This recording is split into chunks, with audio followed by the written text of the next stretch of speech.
Mary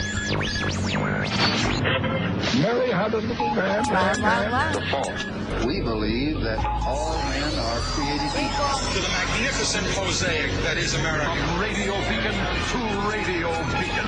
I have a dream. Change has come to America. Believe me. Help is on the way. Knock, knock. Who's there? It's a figment of your imagination. Randi Rhodes Show. Turn up your mind.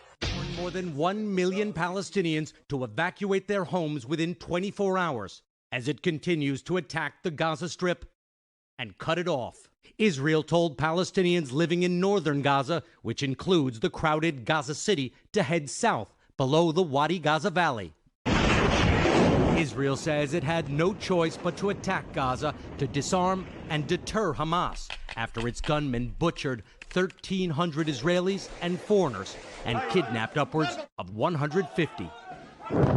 And it's flattening the Gaza Strip to do it, with around-the-clock airstrikes and tanks taking up positions and opening fire. Israel says it only targets Hamas. But what about the children? 40% of the 2 million Gazans are under 15. The UN says a humanitarian crisis is dire and getting worse. Hospitals in Gaza are overwhelmed with thousands of dead and wounded. Doctors are running out of supplies. And Israel has cut the power and water. As I'm speaking, there is bombing everywhere around the hospital. The building is shaking every minute or 2 minutes. I don't know if we are going to see another day. Hamas has told Palestinians to defy Israel's orders to stay in their homes, but many people are not obeying that order. They are leaving. However, some people are remaining in Gaza City. The hospitals will stay open. They say they have no choice. They have a moral obligation to stay and treat the wounded and the dead, numbers that are expected to rise quite soon. All right, so that right there, just that right there should tell you that Palestinians, ordinary, everyday Palestinians, are not Hamas, okay? That they're human, that they have compassion for others, that they won't leave the only hospital in the area because they have a moral compass and a moral code that they live by to take care of the wounded as medical professionals. Listen, I got to tell you something. The longer this goes on and the more that you see civilian casualties, the support for Israel will deteriorate. OK, it will. It will just evaporate. This is what Bush did to us. This is what Bush did to America. This is what he did when he went after Iraq, after 15 Saudi Arabians out of 19 hijackers flew airplanes into the World Trade Center on a crisp Tuesday morning back in 2001. The rage and the lack of care and the cold-heartedness of the retaliation to an unrelated place. Now, I'm not saying that this is, symmetrical to what happened to us, because it isn't. It isn't. It's obviously the people who rammed these planes into the buildings here are not our neighbors. And there they are. There's terrorists as your neighbors in that region, in that area, in that neighborhood, which is why America supports Israel the way that it does. It understands that being a democracy in a neighborhood like that is not easy. But I'm telling you right now that if there is a retaliation that includes civilian casualties, lots and lots of civilian casualties, in a place where the population has been governed by these terrorists and would like to have protested the government they had, except that the government they had, which was a terrorist organization, would put down every protest they ever tried to have because they're terrorists. And if you start killing the civilians that aren't the terrorists in search of the terrorists, and the civilian, the photos, let's just say what it is. The photographs of young people, and they are young, 2/3 of the population of Gaza is under the age of 18. 2/3, okay? They didn't vote for anything. I'm listening to some crazy people, in my orbit. The people that actually are involved in Israeli life day to day, they don't want vengeance. They really don't. They want something better out of all this, killing. They want something serious. They want something better, more constructive. They want something decent to come out of what was so indecent, right? But there are crazy people that have a very easy time hating people that they've never interacted with, or they think they have because they were in Tel Aviv, but they have no idea what kibbutz is life like, or they have no idea what goes on in the West Bank. They have no idea, what goes on in Gaza. They've been near it, or they looked over the fence once, whatever. And, they'll start calling names to people like me right away. Self-loathing Jew is their favorite. Jews do that to each other. Self-loathing Jew. I'm like, how much money I pay to therapists to make myself loathe myself less? Of course I'm self-loathing. It costs a lot of money to not self-loathe. Anyway, that aside, if the pictures, if the cat, so they say to me, you're a self-loathing. Don't you know they voted for this government? When I tell them, they have a terrorist, government. Their government is terrorist. They go, well, they voted. Yeah, they voted, 17 years ago? And the people in Gaza now, they're under the age of 18. They didn't vote for jack crap, okay? Nothing. They didn't have any say in anything that's going on in that portion of the world. They have no say over their lives. They have no say over their government. They have no say over, it's not like, here we have a say, right? And we're screwing it up on purpose. Look what's going on in the House of Representatives. It's chosen chaos. On purpose. Why? They're holding governing until Donald Trump can get into the presidency. I swear to God, that's what the seriously daft, I don't even know what to call them, maggots are doing, right? Last night we really thought that we would see a Speaker of the House sometime before the end of today, and then last night Steve Scalise was like, "I'm withdrawing my name." What? I'm withdrawing my name. We're just not, we're not there. But you were the nominee of the party. You were the party nominee. That there were closed meetings, and you nominated this guy, and this guy Scalise, who's just as right wing as Jim Jordan is. He's just not as stupid. He's not as loud. He's not as stupid. Did I say stupid? As Jim Jordan. Which might be good for radical right-wingers, but no, they wouldn't give him the vote because they understood that even though he was hard right and a conservative, he would probably govern, see?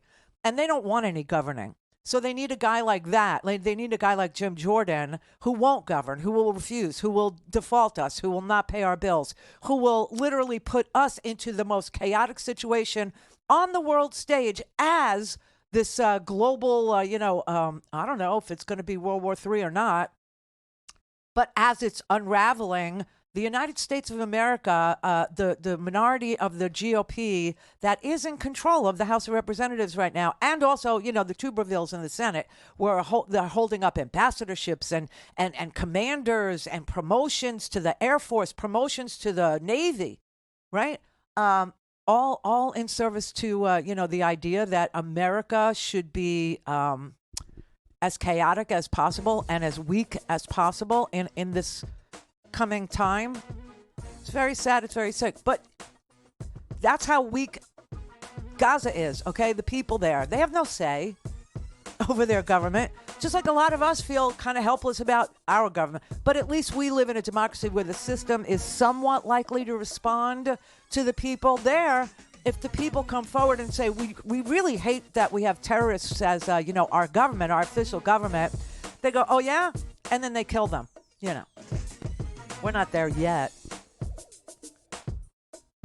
But here's the thing. War is not going to solve a historical and political problem. And if they continue to inflame that part of the world with pictures of dead children, the support for Israel will disappear. Things Randi at RandiRhodes.com. Go for launch. Speaking truth to power, The Randi Rhodes Show.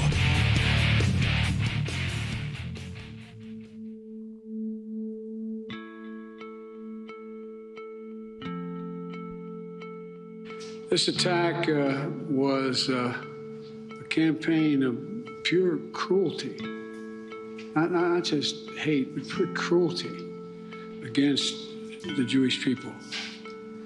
And I would argue it's the deadliest day for Jews since the Holocaust. The worst chapters in human history that remind us all that expression I learned from my dad early on, silence is complicity. I refuse to be silent. I know you refuse to be silent as well.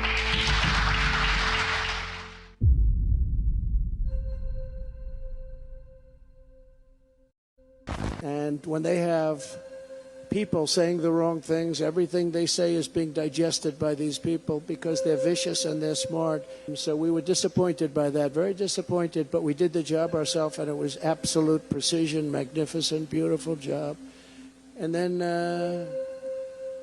Bibi tried to take credit for it. That wasn't good. That didn't make me feel too good, but that's all right. So they got to strengthen themselves up. And if the election wasn't rigged, there would be nobody even thinking about going into Israel. The election was rigged. Right, because Hamas thinks about Donald Trump every single day. Right, that's what terrorists think about. They think about Donald Trump.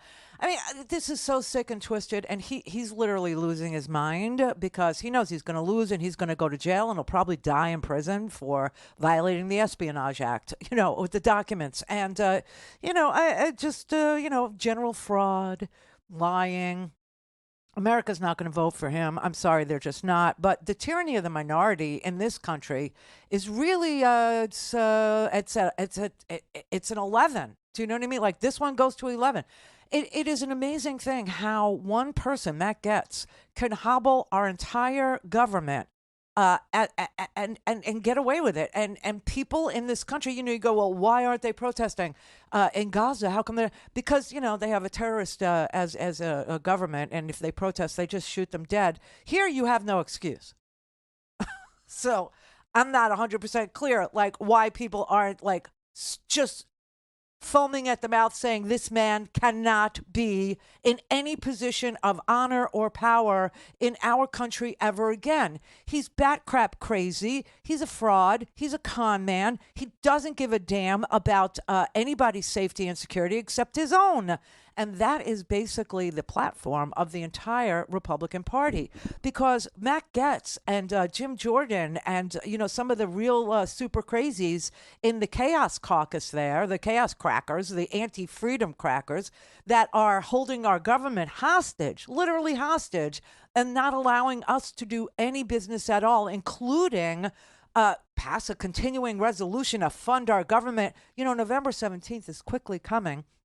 And yes, I realize that all of this violence and raping and burning and killing and, massing on the border now, and tanks and armored vehicles and incursions and people having to, go south, young man, and, cross the river and get to the south of Gaza because we're coming in and we're going to kill. We're coming in ablaze.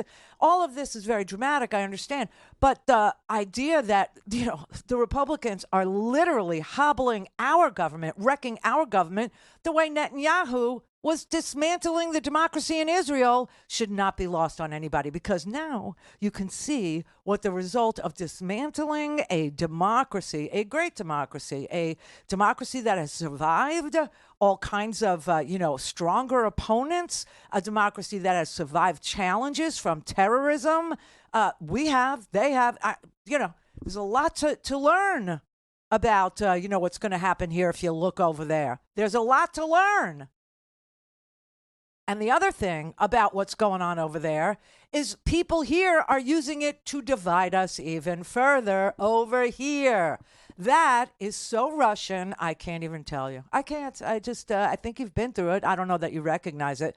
But if there is a giant war, let's just say that there is. Let's just say that what happens is that Israel actually decides that vengeance is not the Lord's, vengeance is theirs. Just like Bush decided, vengeance isn't the Lord's, vengeance was his. But he was avenging something different than we thought. He was avenging an assassination attempt on his daddy's life. And that's why we had to go into Iraq, who had nothing to do with the terrorist attack that we had in our country, on our soil, in New York, and over a field in Pennsylvania and Washington, D.C. at the Pentagon.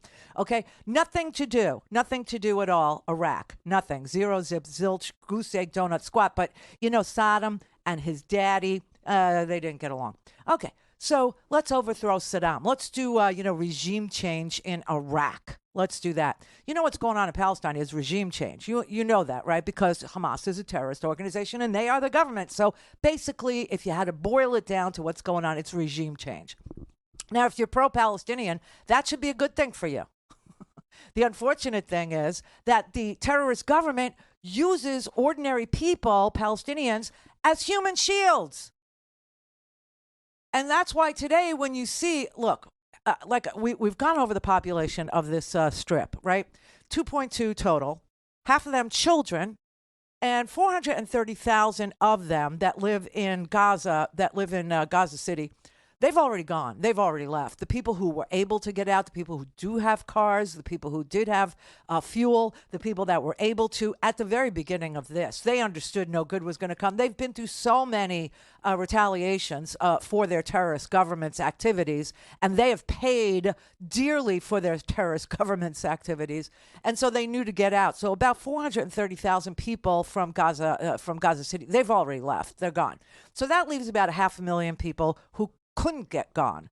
Either they didn't want to get gone or they didn't have the means to get gone because, I'm sure they have a spectacular mass transit system in the Gaza Strip. So anyway, you're talking about 500,000 people that got flyered yesterday because the Israeli government was saying they were actually being asked by all kinds of human rights organizations, the UN, Palestinian organization. They were asked by everybody, how are you notifying these people that you're coming in? Because they didn't do anything to you. And you know that, right? You know them. And they didn't do anything to you. So how are you know? And they said, well, we're texting them. We're texting them. And we're like the only government that gives a heads up. We're the only government that tells people, yeah, but they don't have any cell phone service. So you're going to have to do something different. So they said, all right, we'll flyer them. So they dropped a whole bunch of flyers yesterday telling people to get the hell out. Well, some people did get out, but other people are unable. Some people have sick children. Some people have elderly parents. Some people are going through dialysis. Some people have babies in incubators in the one hospital they have. And other people understand that if they leave, they're never coming back because there won't be anything to come back to, right? And then other people are saying, well, if I go there, if I leave and I head south on foot because I have no car, where do I stay? Where do I shelter? I have 32 family members living with me now. Yeah, that is the situation. And there's no hospital down there. And so what do we do about that? I got, a 75-year-old mom, and I've got an 80-year-old pop, and I got, my aunts and my uncles. What do I do? Call in, connect. To speak to Randi, call 561-270-3844. 561-270-3844. All right, 33 after Casey in Mar-a-Lago. Hey, love you, Randi. How you been? Hope everything's well. Yeah, good. Oh, I listen, a lot of people on Facebook are asking me, why aren't you putting the Israeli flag up when you put your Ukraine flag up? Or why aren't you putting the Palestinian flag up and I look at it this way, they are both equally at fault. You know what I'm saying? Yes, the Jews have been, my mom's Jewish. My mom's side of the family lost, most of his last name is Iceland in Auschwitz. So I'm the latest thing from an anti-Semitic. But the biggest problem I support Israel, but I don't support Netanyahu. Netanyahu, how did he get back in office? First off, number one, because he's under investigation. Where does that sound familiar? Donald Trump. Those two have so much in common. There you go. And I feel that, and they're saying that how did Israeli have the best intelligence in the world, better than us? How this didn't get spotted? He wants to take over. This is his Pearl Harbor. I don't know if you agree, but I feel this is his Pearl Harbor. So now he can go into Gaza and take over Gaza, Netanyahu. Listen, here's the thing. When you have a bad government, you get bad results. We have had bad government. We had bad government under Bush, and we had even worse government under Donald Trump. And if this whole thing explodes because Benjamin Netanyahu is indicted and he's been accused of fraud and bribery and doesn't want to stand trial, and he was taking apart the judicial branch of Israeli democracy. He was taking apart the Supreme Court and taking its power away from them. This is exactly what we'll see here. So the lesson to be learned here is that one. The lesson to be learned here is the lesson that the Israelis were trying to scream at the top of their lungs to us before this attack. And they were all out on the street every Saturday night for the last, 6 months. Every Israeli was out on the street, including the military, including the elite intelligence gatherers, saying this man, this right-wing Likud party freak of nature is in trouble and he's dismantling our democracy to save his own ass. That is what Donald Trump is doing, running for president, okay? And that's how Netanyahu, is trying to stay in power. They went first. So if the lesson that if we refuse to learn the lesson of what happens when you have a right-wing fraudulent government that doesn't care about the people in that democracy in charge of it, if we don't learn, it's going to happen here. That's what I can tell you. Now, as far as the comparison between Ukraine did nothing. Ukraine was just doing its thing, sitting in the middle of Europe, trying to rid itself of any corruption, any vestiges of corruption. They were a democracy. They were trying to join the European Union. They were trying to join NATO, okay? And Russia invaded them for nothing, for no good reason at all. That was but that's what Hamas did to Israel, right? So what you have is a block, okay? And the block in this world right now is Russia and Syria, which Donald Trump handed Russia Syria. Remember that?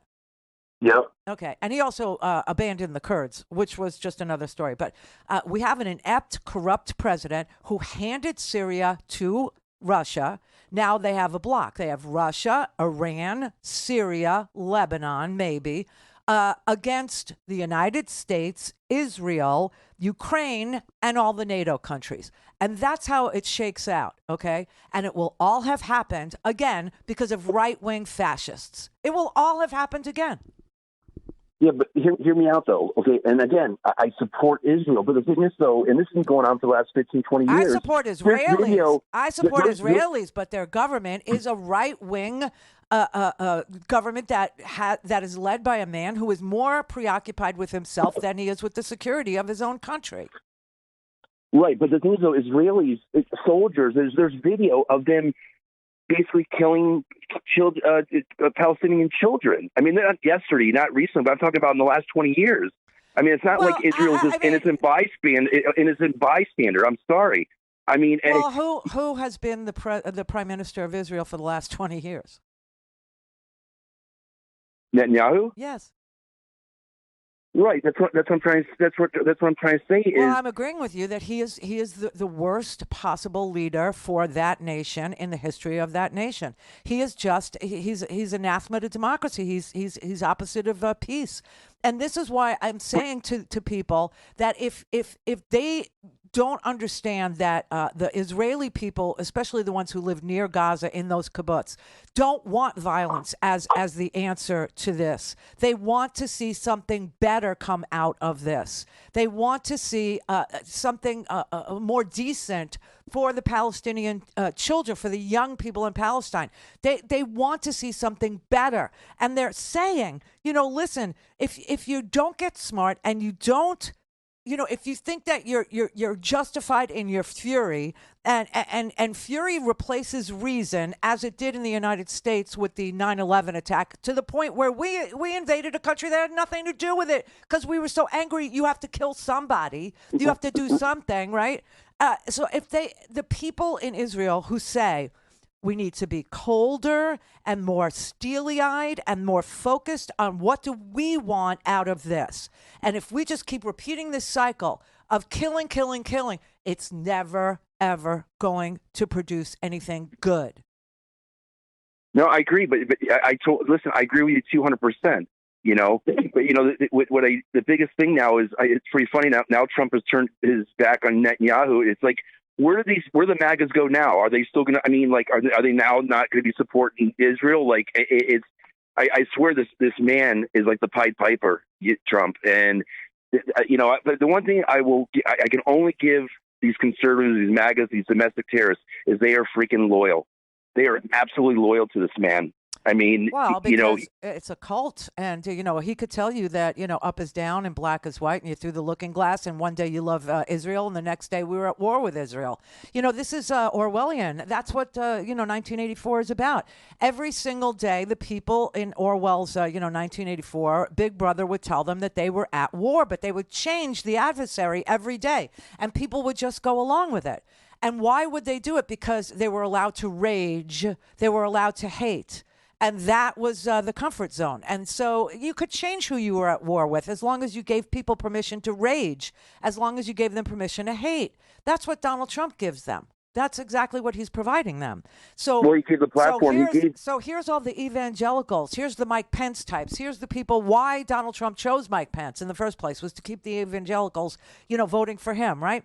And so now the evangelicals who say they love Israel and that, why? Because they want Armageddon. That's why. And all the Jews have to go back to Israel. I'm telling you right now, the evangelicals are prepping.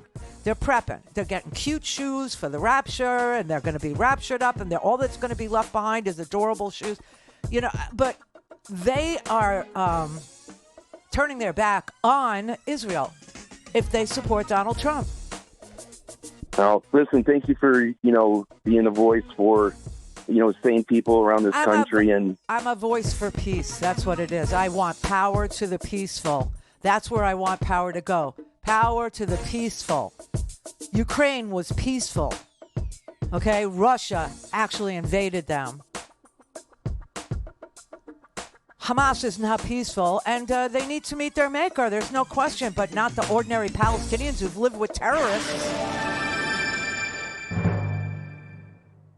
It's the Randi Rhodes Show. To speak with Randi, dial 561-270-3844. That's 561-270-3844.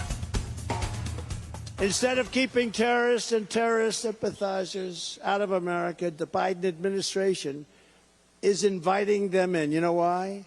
Because he's got a boss. Who's his boss? Barack Hussein Obama. Barack Hussein. What? Barack Hussein Obama. Remember the great Rush Limbaugh? Barack Hussein Obama. Here you go, Barack Hussein Obama. Hello, Lee. Oh, my God. Unbelievably, the corrupt Biden Department of Justice recently invited an Iranian-backed judge from Iraq to visit our nation's capital. Isn't that nice? He couldn't have been too impressed with our capital. It looks like shit. No, have you seen what they've done to us? I think he's gone. I think he's completely gone now. I think he's totally insane. This is what he has been saying to anybody that will show up to listen to him speak. That was the other night right here in West Palm Beach.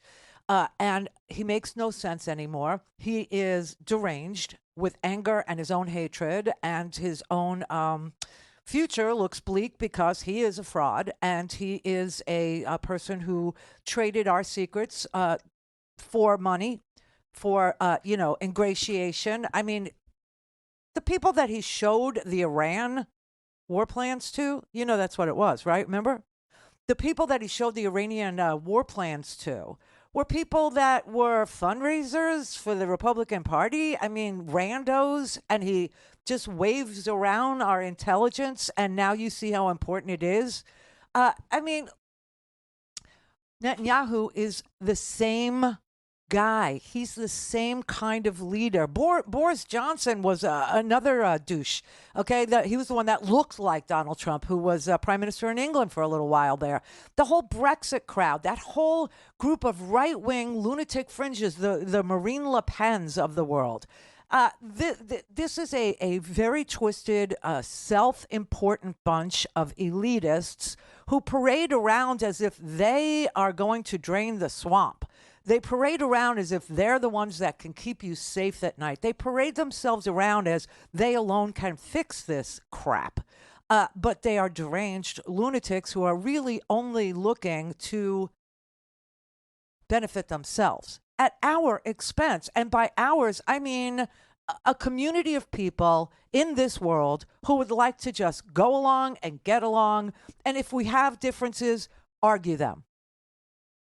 But these are the people that want to shoot things and kill things and get people enraged and create fury and fire and tweet that and create contretemps where they don't exist. And then when they do exist, tell you that it's good that they would be friends. It's good that he would partner with Putin. It's good that he would partner with Syria. It's good that he would partner with Viktor Orban. It's good that he would partner with Kim Jong-un, that they fell in love. It's good that all dictators and every autocrat in the world is Donald Trump's friend. That's good. And they've been selling. I mean, Netanyahu does it too. Selling, I alone can keep you safe. I alone can fix it. And then when they fail miserably, when they fail, like to the point where people die, to the point where people are raped, to the point where people are mutilated, to the point, and this is what happened in Ukraine. They say that wouldn't have happened. That wouldn't have happened if I had my way.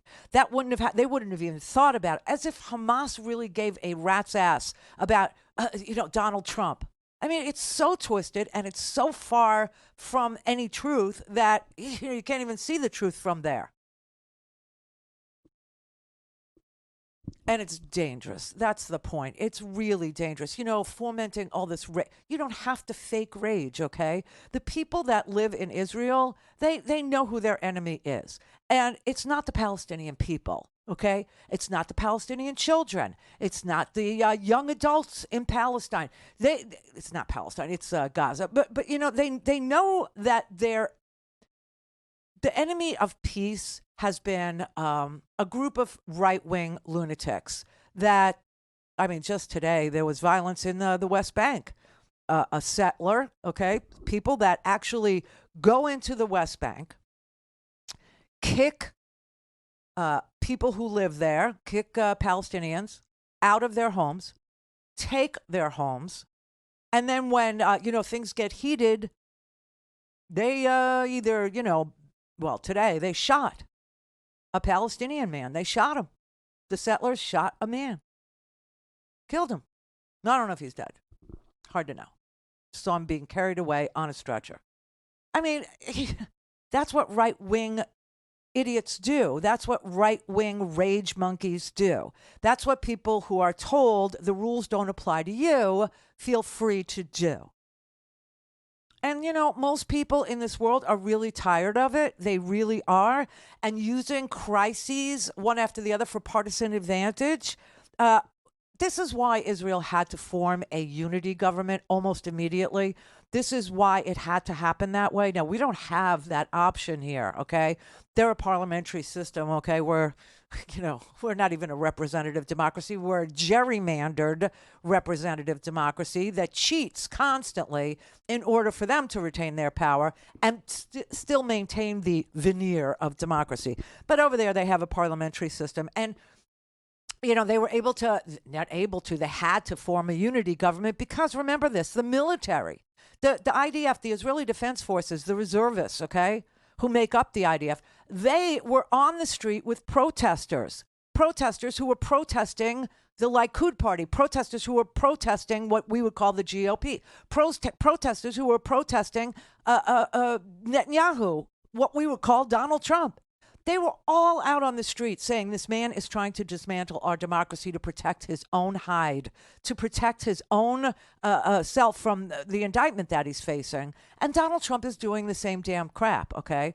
And this is why, if you look over there, there are lessons to be learned. And the lesson that you should learn is that one, first and foremost, that right-wing governments, whether they're terrorist governments or whether they're Likud party governments or whether they're, GOP governments, they don't do very well for their people.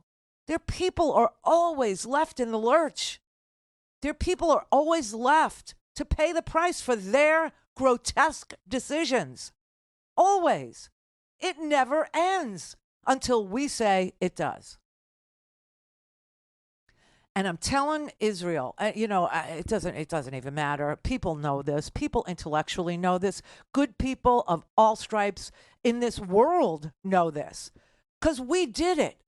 If we hadn't invaded Iraq, do you think that our national unity would have been, destroyed in the way that it was?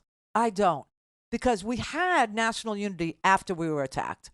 Israel has national unity now, right at this moment. Right at this moment. They have a position of global legitimacy right now. We had it too. After 9/11, 20 years ago, we had global legitimacy. The whole world was rooting for us. Every decent person on this planet was rooting for us to do the right thing. And did we? No, we invaded Iraq. And we stayed there and in Afghanistan for 20 freaking years and squandered every single shred of legitimacy and decency that the world viewed us with, and our own population divided right down the ass crack. I remember when the flags were all on everybody's car. Everybody had one on their antenna. We had an antenna back then. It was crazy. And, people were, rah, rah, and we were hurt and we were damaged and we were. But what we did with it was squander a moment of extreme unity for political partisan advantage for one party. And that's exactly where Israel is sitting right now. They're sitting there with an enormous amount of global legitimacy. They're sitting there now with the entire civilized world's support. Even people like, Saudi, okay? Qatar, the Palestinian Authority in the West Bank, okay? They're showing support for what just happened to those people in southern Israel. But if you think that the unity or the legitimacy or the global support is going to last, if all the world sees is civilian pictures of dead people and pictures of dead children and pictures of destroyed apartment blocks and people starving to death and people, dying for lack of water, thirsting, these are human rights abuses. And that's when your legitimacy and your support goes right out the window. But, Republicans and Likud Party, they don't care.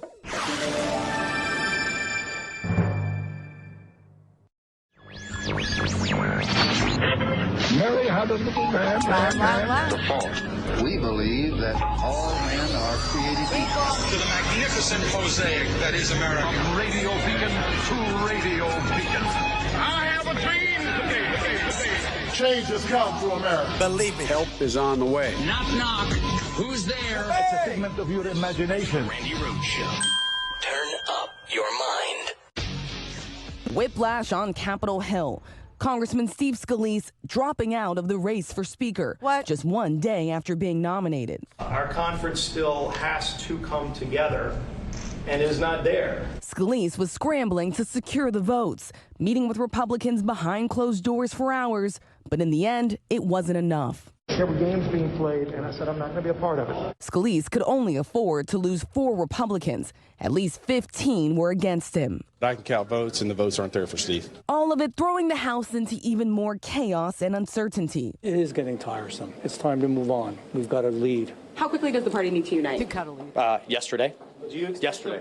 It's been 10 days since a group of rebel Republicans turned against Kevin McCarthy, joining with Democrats to oust him as Speaker, paralyzing the chamber. What does this say about the party at this point, that it's so fractured that it can't even... It's not fractured. But you can't even elect a Speaker. It's 4%. It's 4% of the conference. Now there are serious questions about whether any Republican can unite the party. It's 4%, everybody. It's 4%. The tyranny of the minority is what's going on here. That is the Likud party, okay? This is exactly why people were out in the street over there screaming and yelling and protesting, and the military joined the protesters in Israel because Benjamin Netanyahu and the right-wing lunatic fringe over there were destroying democracy and its ability to function, its ability to be a nation of law, a nation of order. Well, the orderly part is gone, right? The GOP, what was their mantra? Law and order, law and order. Well, obviously, their nominee is a lawless freak who's got 91 indictments he has to face in court in 4 different, jurisdictions. The man is indicted in 4 different jurisdictions under every serious criminal felony that you could imagine being charged with in these United States. Everything from violating the Espionage Act to insurrection. And so the law part is gone, and now the chaos with their conference there in the House, the order part is gone. So there's nothing left of them. You understand? There's nothing left of them. And this is why I'm urging you to take a look at what's going on over there and realize you're seeing the future over here if you don't get it. If you can't connect the dysfunction, if you can't connect the right-wing agenda, if you can't connect the desire to actually use tragedies as politics, as partisan advantage, if you don't see that that's the case, if you don't understand that that's what's going on over there, and that the people over there would rather something better came out of this tragedy, more than partisan politics and more than an invasion,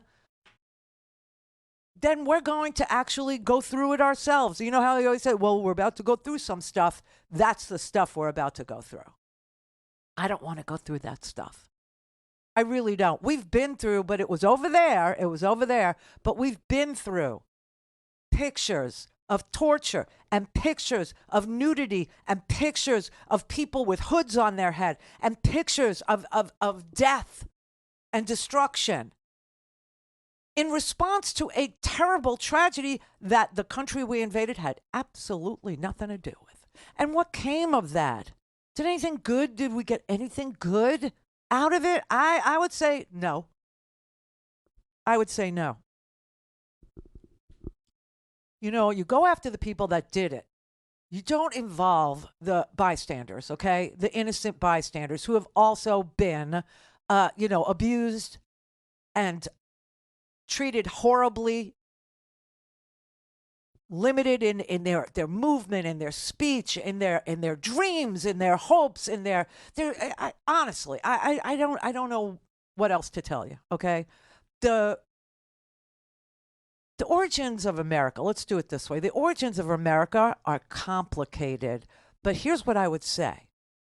While we have a lot of making up to do for wrongs that we actually know happened in order to form this country, and we haven't even begun to address so many of those wrongs, it's not the kind of thing that's going to be solved with a bullet.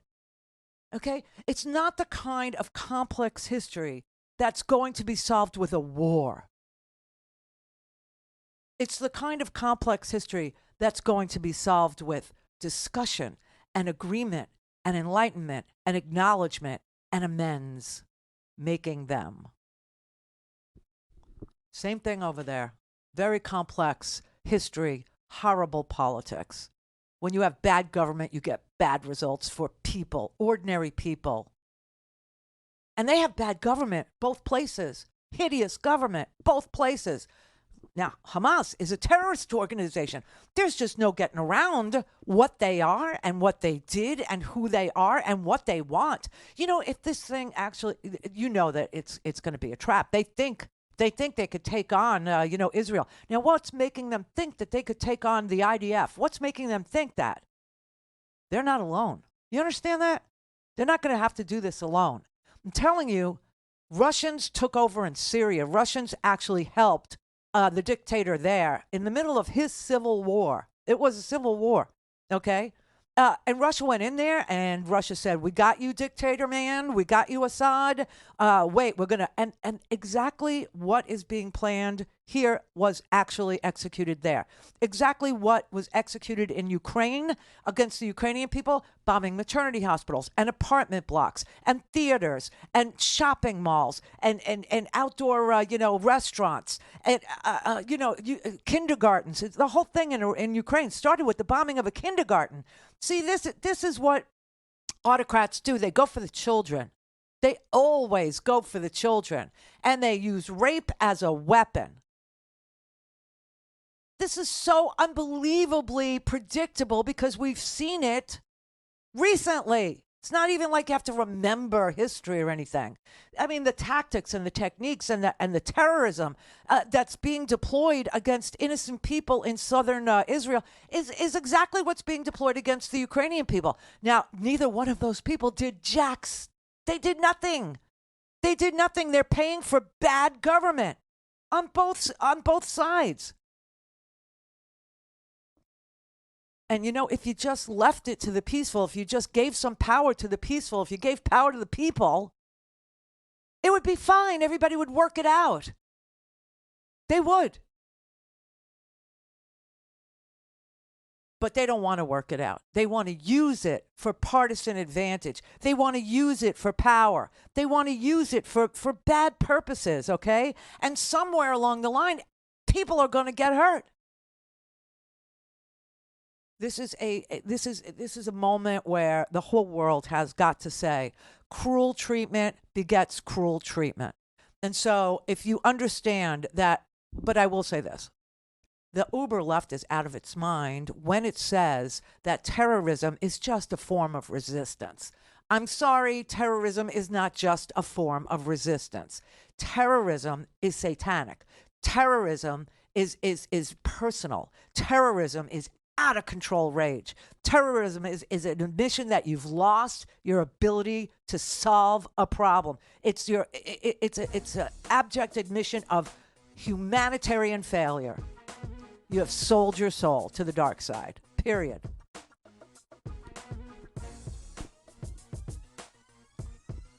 So, cruel treatment begets cruel treatment, and this is a cycle. This is a cycle, and it's just going to keep repeating itself. It's just going to keep on going unless very hard decisions are taken, very hard decisions, where you say to yourself, I'm not willing to sacrifice this one moment that we have, a moment of legitimacy, a moment of clarity about what cruelty actually causes, what cruelty begets. And I'm not going to repeat it. And, this is what your choices are. Repeat it or break the cycle.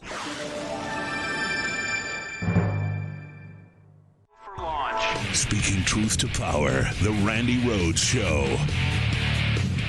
Anthony Blinken has been nothing short of amazing. He has been everywhere, talked to everybody, people we disagree with, people who, don't have our best interests at heart, but people who could help ameliorate or make it less horrific in that area for the people that are in that area. So he went and talked to a boss over in the Palestinian Authority's territory in the West Bank. He talked to the Qataris. He talked to the Saudis. He's talked to the Egyptians. I mean, he has talked to every single party in the world on the global stage who might be able to help lend a hand in solving this particular problem. In our time here in Israel, everywhere we've gone, we've met people who've been touched in one way or another by Hamas's bloody hand. A loved one, a friend, a classmate, a neighbor, a colleague, killed, maimed, missing. We encountered a nation knit together by grief, but also a nation united in resolve. The United States shares that resolve.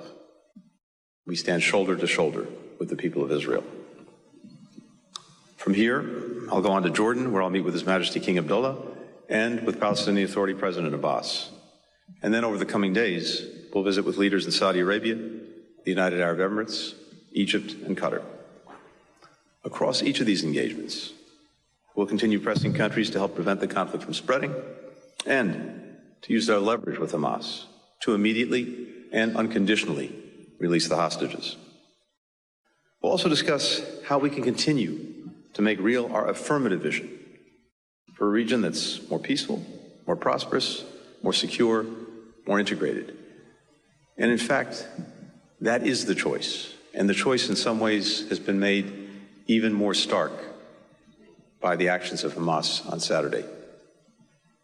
One path forward is a region that comes together, integrated, normalized relations among its countries, people working in common purpose to common benefit, more peaceful, more stable.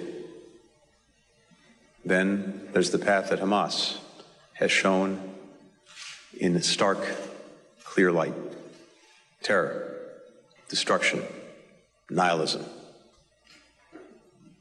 The choice could not be more clear.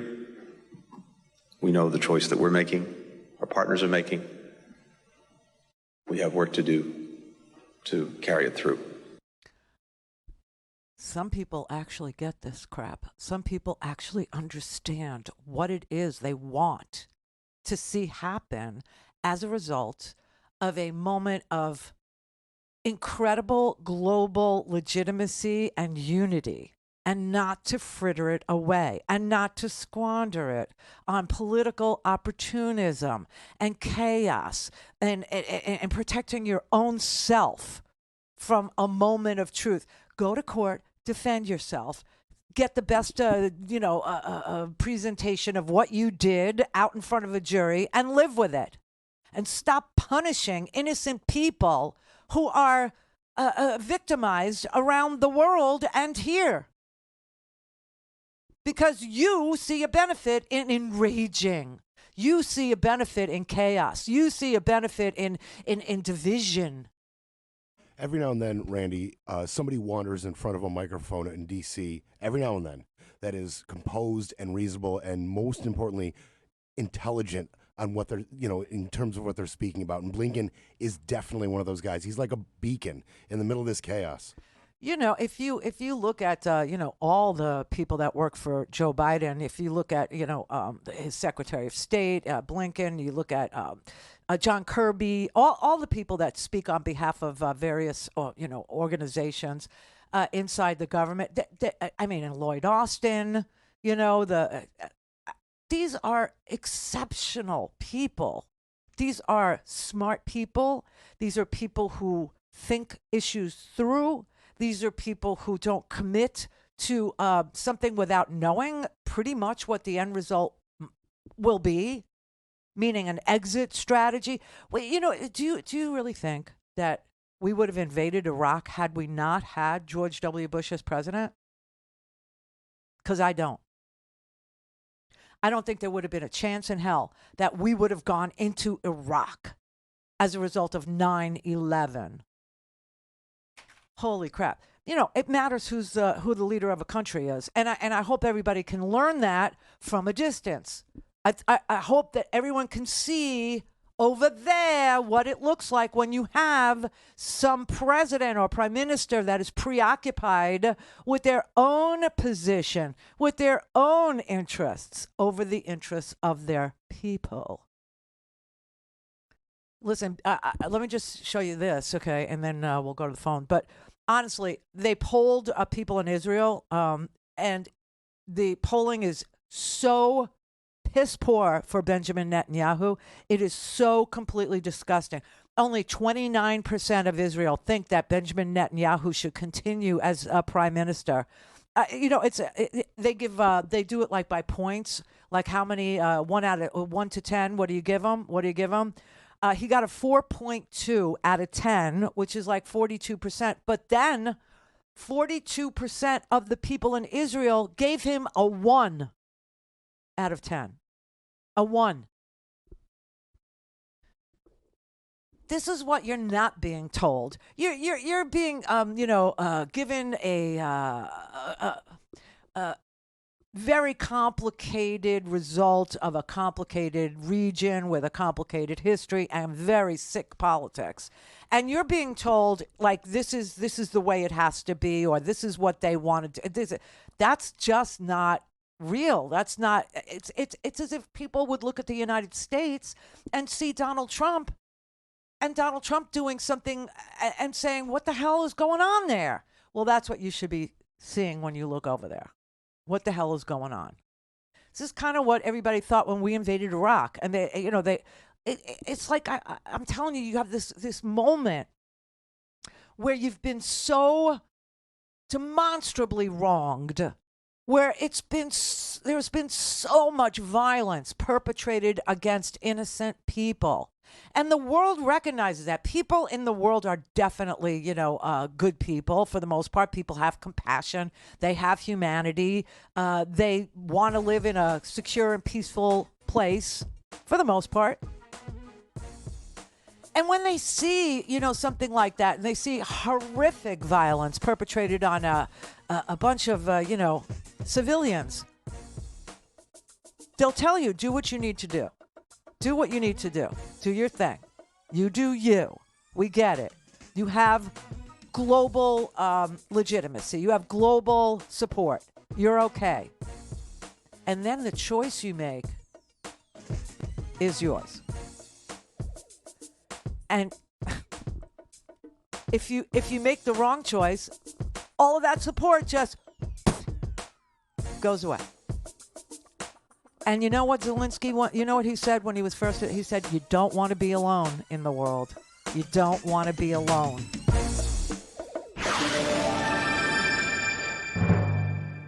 To speak to Randi, call 561-270-3844. 561-270-3844. All right, 33 after. It looks like there's breaking news right now. And it appears to be something along the lines of the United States intelligence agencies warned Israel before the attack that there was going to be an attack in Israel by Hamas. Okay, so this is the second time I've seen the intelligence apparatuses around the world tell Netanyahu's government that there was likely to be an attack. The other government that I was aware of yesterday, but I can't get confirmation, one way or the other. But the other country that apparently was warning Israel of an attack by Hamas was Egypt. Okay, so here you now have the same sort of scenario that we had after, we were hit, where the intelligence, like I said, 5 years from now, you're going to get a commission, you're going to get a report, and the report's going to tell you 5 years from now, oh, it was a lack of imagination. And that will not be true. You know what it will be, though? Bad government. Bad government. People that just didn't want to do anything about it because they thought that, I don't know, it wouldn't be as bad. And it was still something that could be exploited for political power. Just saying. Rich in Denver. Randi, yeah, Queen. You're awesome as usual this week. And your hair looks terrific. Really? By the way, I'll send you some money for your dental. Oh, thank you. Week, Yeah, I won't be here. Randi, I won't be here on Wednesday. I will be. Yeah, I'm having the big surgery, so I won't be here. Yeah. Yeah. So I hope that goes very smoothly for you. And Randi, I was just you're absolutely right. And I know when you were talking about there's 25,000 of the Hamas in the Strip, and they can't do it alone, so they need to go shopping on Terror Street, Infidel Street, as it were. You said, Syria, Russia, Lebanon, Qatar. Yeah, Russia. Exactly. No, not Qatar. Not Qatar. Okay. I was wondering if what John Kirby yesterday was that the Iranian money transferred from a South Korean bank to Qatari account. What's your reason for that, or do you have any speculation? Well, because you couldn't access it in the South Korean bank, but you can apparently access it in the Qatari bank. And so the Treasury Department of the United States and other interested parties are monitoring the bill paying that is Right. That's all that this bank is allowed to do. It's allowed to pay bills for people who are being given food, fuel, water, that kind of thing. It's for humanitarian aid. And and all they're allowed to do in Qatar is pay those bills. Okay, there is no money going to mullahs. There is no money going to Hamas. There is no money going into anybody's hands. Not a single nickel, not a dime, not a penny, not a dinar, not a shekel, not a rupee, nothing at all. It's all to pay bills for humanitarian purchases for Iranians. Because they're so broke right now. Because the price of oil is down at the bottom. So anyway, that is money that was made selling Iranian oil while Iran was under sanctions. And so that money went to a South Korean bank for safekeeping during the period of sanctions. What the world agreed to was to transfer that money to a Qatari bank and let Qatar pay bills for humanitarian purchases. That's it. And that whole thing it's off now. That whole agreement is now on ice. They're not even going to do that. Right. Well, and that's probably what another thing Russia and they that's put the agreement with Saudi and the United States that Biden's been working on. That's probably put that on ice as well. What then? So. The agreement that Biden's been working on about normalizing relations between Saudi Arabia and the United States. I don't know that that's on hold. I think that well, has a very. Probably been dealt a setback you have after all this. Why? You have to realize that the divide between Iran and Saudi, the divide between places in the world where they have Muslim Brotherhood terrorism. They're not the same, like Saudi is Sunni and Iran is Shia. And that is a big thing. Yeah. Well, okay. Yeah, that makes sense. It's really what you said earlier. I will tell you this, though. This is something everybody's going to have to wrap their feeble little brains around. It gets a little complex, but I'll make it as simple as I can. Saudi Arabia never takes refugees. Do you know that? They never do. You know what they do instead? When people want to go to Saudi, they treat them like slaves. Okay, this is the Saudi human rights, compass. Let's call it. So let's say my country is war torn, like Yemen. Okay, and so there are the Houthis in Yemen. By the way, they are aligned with Iran and Hamas. Yeah, they're that group. They're that same group. But anyway, let's say you want to get out of there and you're on the other side and you want to go to Saudi, right? So here's what you have to do. You have to cobble together money and you have to buy yourself a work permit in Saudi Arabia. And so this way, Saudi Arabia, you will never have a path to citizenship. You will never be a refugee. You will never get, they don't have refugee status. They don't have anything even remotely like it. All they have is like a work permit. So you can go there and you can serve the Saudis. And that's about it. That's all you can do. That's got to change.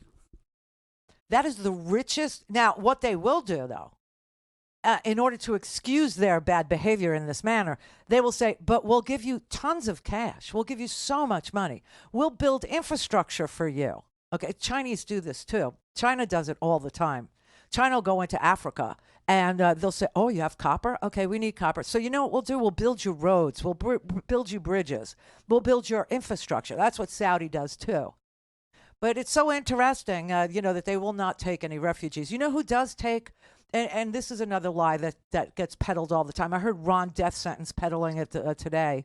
He was arguing with a guy who was trying to say something that Palestinians were kind of blameless. And I think he was including Hamas in this. I don't know. I couldn't tell. Because you can't have this conversation in a drive-by, meaning if people start screaming at you about, what about Palestinian resistance? Don't even engage, okay? Because you won't have a chance to explain or express yourself. So anyway, DeSantis was saying, well, how come Arab nations will never take Palestinians? Why don't they want them? As if there's something wrong with Palestinians, as if they're dirty or they're something you scrape off the bottom of your shoe. And the Arab world knows it, and you're just too stupid to, realize that Palestinians are somehow less than in the Arab world. That's just not true. Jordan, I think Jordan's majority population now is Palestinians. Turkey has taken in millions of Palestinians. So don't fall for that old trope either. That's what very ignorant people in this country will say if you try to engage them in a standing in the street kind of a conversation, or at the deli counter, as I like to say. You'll never, ever get anywhere with those people. Don't even do it. Don't waste your time. Dial 561-270-3844. That's 561-270-3844. Okay, see this guy right here? It's a tough scenario, but there are people in there that are honorably trying to get to the right place, and then there are people in there, as you know, that like to go on the TV and are not necessarily negotiating for anything other than TV time. How does that make you guys look? Makes us look like a bunch of idiots. See that guy right there? That guy right there, that's Austin Scott, and he doesn't want to be speaker. He really has no interest in the job at all. Said he didn't want to be speaker, but he put his name on the floor just so that Jim Jordan, the insurrectionist, would not be named the leader of the House of Representatives, okay? After Steve Scalise withdrew last night. He just can't take it, okay? And so Austin Scott, he said to the conference, I don't even want to be speaker, okay? I really don't. I'm just going to give you like a place to put your vote if you're a moderate Republican and you just can't make yourself vote for a guy who was part of the insurrection. If you just can't vote for a guy who still doesn't say that the 2020 election was free and fair, then you could vote for me. He got 81 votes. 81 votes. A guy who doesn't even want to be speaker got 81 votes. And then everybody went home. Everybody went home.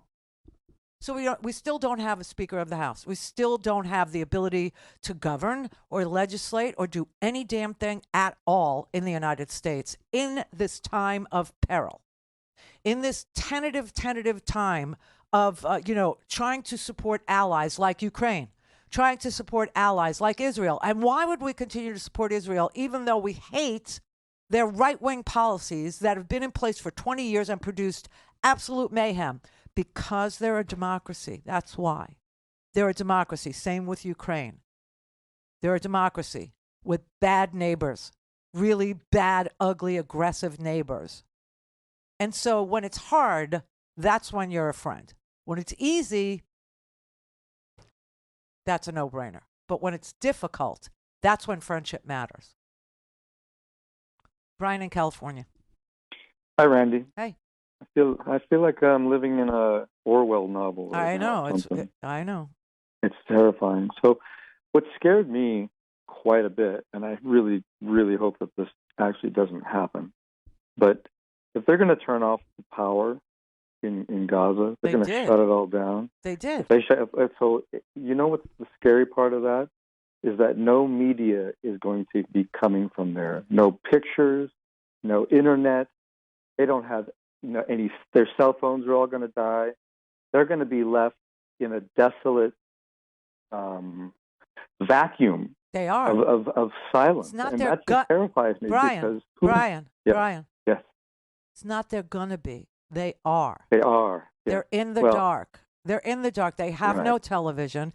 They have no internet. They have no food. They have no water. What they may have is like a day's worth of diesel for their own personal generator, and that's it. The hospitals don't have electricity. The hospitals are running on generator power. Okay, that means, you know what that means, Brian? That means no X-rays. You break a bone or I know. Nothing. I'm trembling from it right now. I'm trembling. It's already happened. So don't say it's gonna. It's already happened. So please let me, if I may, just make an analogy with this thing about terrorism. Because if you look at the time that bin Laden, he was trying to get Bush to get the military out of Saudi Arabia, right? And then Bush thumbed his nose. No, we never had military. No? We never had military in Saudi Arabia. What was he trying to get Bush to do to get?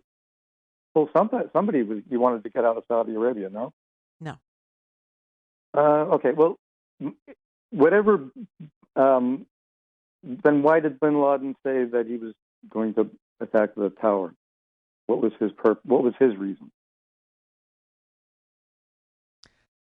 Brian, I think you. Do you remember? I think you're groping for something. No. Okay, here's what I'm groping for, because I feel like the right wing Bush and the right wing Netanyahu, they create a void for terrorism to act upon.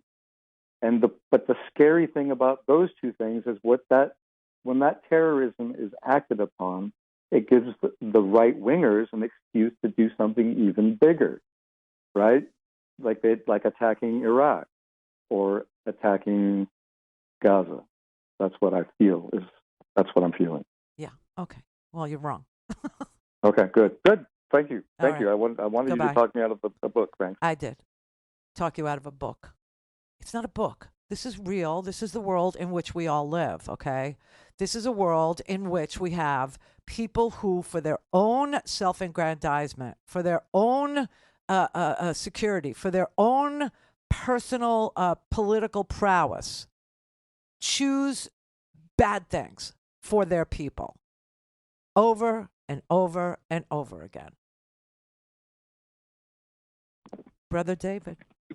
Well, sister, for all the reasons I have to be grateful, practice gratitude. I am so grateful for you for laying this all out as you have all week, so even-handedly and so clearly.